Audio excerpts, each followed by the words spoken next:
Hay cartas que se pierden con el tiempo, y hay cartas que lo trascienden. Hoy vamos a meternos de lleno en una de esas. Un mensaje de guía, escrito hace más de 850 años, en medio de una crisis brutal. Una epístola que de alguna manera se convirtió en un manual de supervivencia para la fe. Escuchen esto. Así arranca su respuesta el gran Moisés Maimónides, no como una autoridad lejana, sino como un amigo, uno preocupado. Desde el primer momento está creando un puente, una conexión personal con una comunidad que al otro lado del mundo estaba literalmente al borde del abismo. Pero a ver, ¿quién era este señor, el Rambam? Para ponerlo en perspectiva, era sencillamente la máxima autoridad judía de su tiempo, un verdadero titán del pensamiento, alguien a quien le escribían desde España hasta el Yemen, porque su palabra tenía el poder de calmar las peores tormentas. Bien, para entender de verdad la fuerza de esta carta, vamos a desglosarla. Primero, vamos a situarnos en el ojo del huracán, la crisis que lo empezó todo. Luego, veremos el análisis brillante que hace Maimónides sobre las 3 amenazas a la fe. De ahí pasaremos a cómo desmonta los argumentos que les lanzaban, para después tocar el tema súper delicado del Mesías, y cerraremos con el corazón de su mensaje, la fortaleza de un pacto que perdura. Ok. Empecemos por el principio. Para captar la dimensión de esta carta, primero hay que sentir la desesperación que la motivó. Así que, hagamos un viaje directo al Yemen del siglo XII. Lo que estaba pasando en Yemen era en serio una tormenta perfecta. Por un lado, la presión externa, una persecución violenta que los forzaba a convertirse o morir. Y por otro, una implosión interna. De repente, aparece un tipo diciendo que es el Mesías, lo que generó una confusión y una falsa esperanza terribles.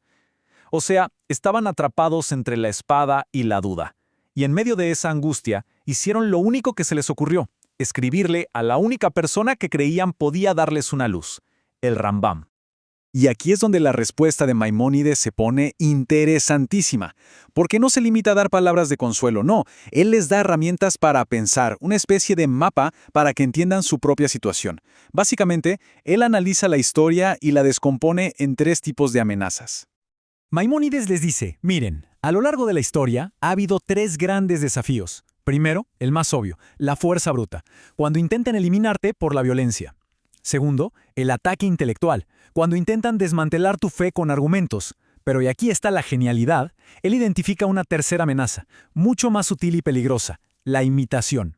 Es decir, una fe nueva que se parece al original, que usa sus mismos términos, pero que le da la vuelta a todo, creando una confusión que va directo al corazón de las creencias. Y para que quede súper claro, usa una analogía que es espectacular. Compara una fe auténtica con un ser humano. Algo vivo, complejo, con órganos que funcionan en perfecta armonía, con alma. En cambio, una fe de imitación es como una estatua. Por fuera puede parecerse, incluso ser bonita, pero por dentro está hueca. Es solo una cáscara, una copia sin vida. Muy bien, con este marco ya establecido, Maimónides va al grano, empieza a demoler, uno por uno, los argumentos específicos que estaban usando contra la comunidad judía en Yemen. El ataque más común, y quizás el más peligroso, era la acusación de que los judíos habían alterado sus propias escrituras. El argumento era que lo habían hecho para ocultar supuestas profecías que apuntaban a otras religiones. Y aquí la respuesta de Maimónides es pura lógica aplastante. Les dice, a ver, pensemos un segundo. Siglos pero siglos antes de que el Islam existiera, la Torá ya estaba traducida al griego, al arameo, a un montón de idiomas, y las copias estaban regadas por todo el mundo conocido. Y todas esas versiones coincidían. La pregunta es obvia. ¿Cómo es posible que todo un pueblo se haya puesto de acuerdo para cambiar cada copia en cada idioma, en cada rincón del planeta, sin que nadie se diera cuenta? Es, como él dice, una imposibilidad logística. Fin de la discusión. Bueno, ya vimos cómo Maimónides manejó la amenaza externa. Pero ahora viene la parte más delicada, la crisis interna.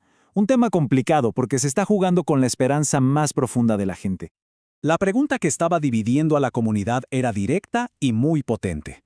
Con todo lo que estamos sufriendo, ¿y si este hombre es de verdad el Redentor que esperamos? Es una pregunta que nace de la desesperación, y por eso la respuesta de Maimónides tenía que ser tan clara como cuidadosa.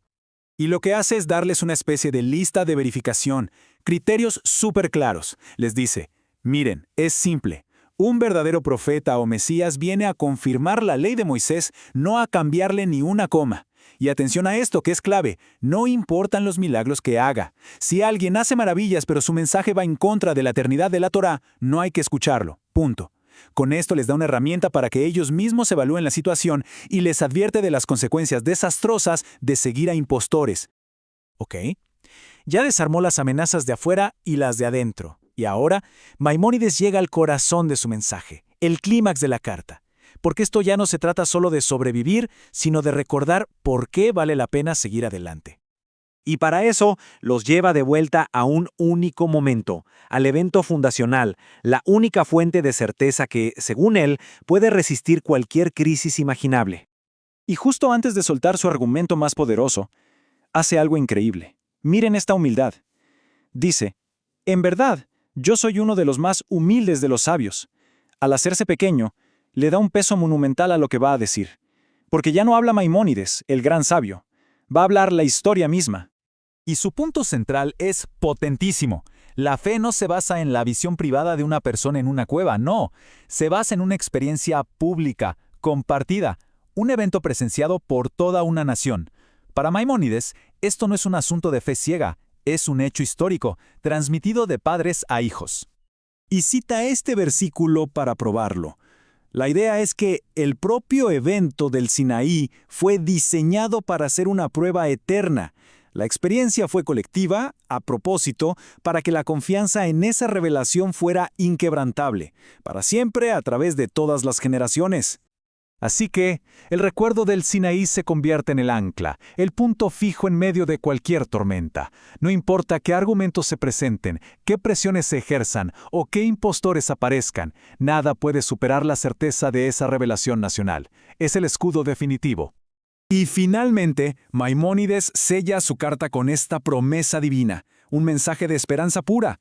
Básicamente les dice, su supervivencia no depende de su propia fuerza, sino de la naturaleza inmutable de Dios y su pacto. Es un mensaje de resistencia y seguridad en medio de la más absoluta incertidumbre.